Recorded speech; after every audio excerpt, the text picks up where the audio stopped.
News സ്വാഗതം. Muvattupuzha lions ക്ലബിന്റെ പുതിയ ഭാരവാഹികൾ ചുമതലയേറ്റു. ഒരു വർഷം നീണ്ടു നിൽക്കുന്ന സേവന പദ്ധതികൾക്ക് തുടക്കമായി. മൂവാറ്റുപുഴ ലയൺസ് ക്ലബിന്റെ സേവന പദ്ധതികളുടെ ഭാഗമായി നഗരത്തിലെ ഓട്ടോറിക്ഷകൾക്ക് ഫസ്റ്റ് എയ്ഡ് കിറ്റുകൾ വിതരണം ചെയ്തു. മൂവാറ്റുപുഴ ലയൺസ് ക്ലബിന്റെ സേവന പദ്ധതികളുടെ ഉദ്ഘാടനവും പുതിയ ഭാരവാഹികളുടെ സ്ഥാനാരോഹണവും ലയൺസ് കമ്മ്യൂണിറ്റി ഹാളിൽ നടന്നു.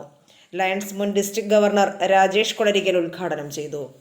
മൂവാറ്റുപുഴയിലെയും പരിസര പ്രദേശങ്ങളിലെയും വിദ്യാലയങ്ങളുമായി സഹകരിച്ച് വിദ്യാർത്ഥികളിലെ നേത്രവൈകല്യം പരിഹരിക്കുന്നതിന് ആവശ്യമായ ക്യാമ്പുകളും ആവശ്യമായവർക്ക് കണ്ണടകളും തുടർ ചികിത്സകളും നൽകുക എന്നത് ഈ വർഷത്തെ മൂവാറ്റുപുഴ ലയൺസ് ക്ലബിന്റെ മുഖ്യ പദ്ധതിയാണെന്ന് പുതിയ ഭാരവാഹികൾ പറഞ്ഞു. വിദ്യാർത്ഥികളിൽ വായനാശീലം വളർത്തുന്നതിനുള്ള പരിപാടികൾ നടപ്പിലാക്കുക, മാലിന്യ നിർമ്മാർജ്ജന പരിപാടികളുടെ ഭാഗമായി ബയോഗ്യാസ് പ്ലാന്റുകൾ സ്ഥാപിക്കുക, മെഡിക്കൽ ക്യാമ്പുകൾ സംഘടിപ്പിക്കുക, അവയവദാനത്തെക്കുറിച്ച് ജനങ്ങളെ ബോധവാന്മാരാക്കുക, സ്കൂൾ വിദ്യാർത്ഥികൾക്ക് പഠനോപകരണങ്ങൾ, യൂണിഫോമുകൾ വിതരണം ചെയ്യുക തുടങ്ങി നിരവധി പരിപാടികൾ ഈ വർഷം നടപ്പിലാക്കുമെന്ന് ഭാരവാഹികൾ അറിയിച്ചു.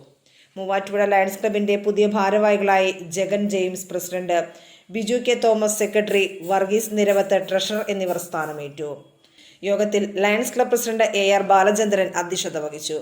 മുൻ district governor doctor Binoy Mathai മുഖ്യപ്രഭാഷണം നടത്തി.